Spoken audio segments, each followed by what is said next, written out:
પત્તરવેલી આપણને બધાને ખૂબ જ ભાવતા હોય છે અને અવારનવાર આપણે બનાવતા હોઈએ છીએ, પરંતુ આપણે બેસનમાંથી પત્તરવેલી બનાવીએ છીએ. આજે અહીંયા મેં મગની દાળના પત્તરવેલી બનાવ્યા છે. તે બનાવવા માટે પલાળેલી મગની મુગર દાળને પાણીની તારી મિક્સર જારમાં લઈ લઈશું. તેમાં સ્વાદ અનુસાર મીઠું, આદું, લીલા મરચાં, લસણ, 2 ચમચી જેટલી ખાંડ અને 1 લીંબુનો રસ ઉમેરી તેને પીસી ખીરું બનાવી તૈયાર કરી લઈશું. તૈયાર ખીરાને બાઉલમાં કાઢી અને થોડું ફેડી લઈશું. હવે પત્તરવેલીના પાન સાફ કરી નસો કાઢી તેને લઈ તેના ઉપર તૈયાર કરેલું મગની દાળનું ખીરું લગાવી લઈશું અને તેની પર ફરી પાન મૂકી ફરી ખીરું લગાવી લઈશું. આ રીતે 4 પાનના લેયર તૈયાર કરીશું. મારો વિડીયો તમને પસંદ આવતો હોય તો મારા વિડીયોને લાઈક, સબસ્ક્રાઈબ, શેર કરશો.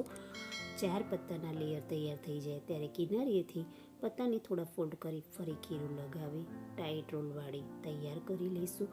આ રીતે બધા રોલવાળી તૈયાર કરી લઈશું. તૈયાર રોલને સ્ટીમરમાં 10થી 15 મિનિટ માટે ઢાંકી અને સ્ટીમ થવા દઈશું. પત્તરવેલી સ્ટીમ થઈ જાય ત્યારે તેને બહાર કાઢી એકદમ ઠંડા કરી કટ કરી લઈશું. તમે જોઈ શકો છો સરસ રીતે પત્તરવેલી બફાઈ ગયા છે. હવે તેનું વઘાર તૈયાર કરીશું. તેના માટે કઢાઈમાં તેલ ગરમ કરી તેમાં રાઈ, જીરું, તલ, લીલા મરચાં, મીઠો લીમડો ઉમેરી વઘાર તૈયાર કરી કટ કરેલા પત્તરવેલી તેમાં ઉમેરી હળવા હાથે વઘારમાં તેને મિલાવી પત્તરવેલી તૈયાર કરી તેને સર્વ કરીશું.